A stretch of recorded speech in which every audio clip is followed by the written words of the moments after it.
मैं फिर से बोल रहा हूँ कि फिबोनाची ने ही मेरी मैं भी बार-बार पहले अर्ली स्टेज में बार-बार यहाँ पर एंट्री, यहाँ पर एंट्री, यहाँ पर एंट्री मैं इसको इग्नोर कर देता था। इसको भी वेटेज नहीं देता था और दूसरा फिबोनाची के लेवल को क्योंकि मुझे उसको यूज़ करना नहीं था। लेकिन अगर आप उसको यूज़ करना जान जाओगे तो वो आपको कभी भी ऐसे कॉन्ट्रा ट्रेड में एंटर करने नहीं देगी।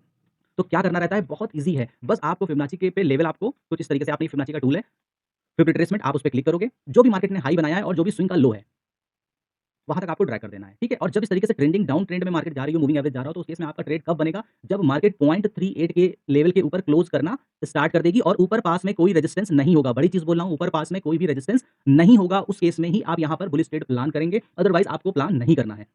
दूसरी इंपॉर्टेंट चीज़ ये है कि 0.236 का जो ये लेवल जो पहला लेवल फिबोनाची का आता है 0.236 के लेवल का, जब तक मार्केट इसके ऊपर नहीं जाती है, तब तक आपके दिमाग में सेकंड थॉट आनी ही नहीं चाहिए। 0.236 अगर आप छोटे स्टॉप लॉस रखकर भी एंट्री करने का सोचते हो, तो 0.38 पे थोड़ा-सा स्टॉप लॉस बड़ा हो जाता है। तो जब तक 0.236 के ऊपर मार्केट क्लोज़ करने ना लगे, तब तक आपको ट्रेड नहीं बनाना है और वो भी वो क्लोजिंग सपोर्ट पर या रेजिस्टेंस पे। अगर मार्केट ऊपर से नीचे की तरफ आ रही है, तो रेजिस्टेंस पे बन रहा हो और अगर नीचे से ऊपर जा रही हो, तो सपोर्ट पे बन रहा हो, तभी आपको वहाँ पर एक कॉन्ट्रा ट्रेड प्लान करना चाहिए, अदरवाइज़ नहीं। अगर आप यहाँ पर देखोगे, तो यहाँ पर मार्केट ने 0.23 के लेवल को 0.23 के लेवल के ऊपर ये देखिए एक कैंडल फिर यहाँ पर कई मल्टीपल कैंडल्स मार्केट ने क्लोज़ करी, ठीक है?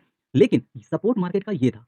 ये चार्ट पर पहले से ड्रॉ था और एक बहुत इंपॉर्टेंट जो ये यहाँ पर आप देख रहे हो, ये 22 तारीख का बहुत इंपॉर्टेंट सपोर्ट था, जो कि ब्रेक हुआ था और मार्केट उसके नीचे चल रही थी। मूविंग एवरेज एक्सट्रीम ट्रेंडिंग था। तो ऐसी कंडीशन में आपको 0.23 नहीं, जब तक मार्केट 0.38 के ऊपर क्लोज़ करना स्टार्ट ना कर दे और फिर वहाँ से कोई स्विंग का लो बनाकर और फिर उसको जब तक बीट ना करे, तब तक आपको वहाँ पर ट्रेड नहीं करना चाहिए और वो लो आपका स्टॉप लॉस होगा, ना कि ये आपका स्टॉप लॉस होगा। तो उससे ये होगा कि मोस्ट ऑफ द टाइम आप जो ये कॉन्ट्रा ट्रेड में जाते हो और दिन के 7-8 ट्रेड यहाँ ट्रेड मारोगे, फिर यहाँ ट्रेड मारोगे, फिर यहाँ ट्रेड मारोगे, फिर यहाँ ट्रेड मारोगे, फिर यहाँ पे ट्रेड, फिर यहाँ पे ट्रेड, फिर यहाँ पे ट्रेड, आप इनसे बच जाओगे क्योंकि अभी मैं इसको पूरे चार्ट पर लगाकर दिखा रहा हूँ और मैं आपको ये होमवर्क दे रहा हूँ कि ये वीडियो देखने के बाद जब भी ऐसी ट्रेंडिंग मार्केट हो, जब कभी इस तरीके से अप ट्रेंड की मार्केट होगी, तो मैं उसपे भी फिबोनाची का यूज़ करके आपको दिखाऊँगा। आज डाउन ट्रेंड की मार्केट, तो ऐसे आप 10 दिन, 20 दिन, 50 दिन निफ्टी, बैंक निफ्टी पे ढूँढिए और वहाँ पर इस तरीके की डाउन ट्रेंड मार्केट में आपको मिल जाएगा क्योंकि पिछला 1 साल ऑलमोस्ट बेयरिश गया है। यानी कि सितंबर से अगर आप देखोगे, सितंबर से अप्रैल तक के महीने में तो आपको एन नंबर ऑफ डेज़ मिल जाएँगे। सितंबर 15-16 सितंबर 2024 से लेके आप तकरीबन 31 मार्च 2025 तक अगर आप देखोगे, तो आपको एन नंबर ऑफ डेज़ मिल जाएँगे इस तरीके की मार्केट जिस दिन मार्केट ने एक्ट किया है और आप उन पर जाकर 5 मिनट की कैंडल पे, 10 मिनट की कैंडल पर इसको ट्राई करके देख लेना और उसके बाद आप मुझको यहाँ पर आकर कमेंट करना कि क्या मैंने आपको सही बताया या यहाँ पर आपको गलत बताया।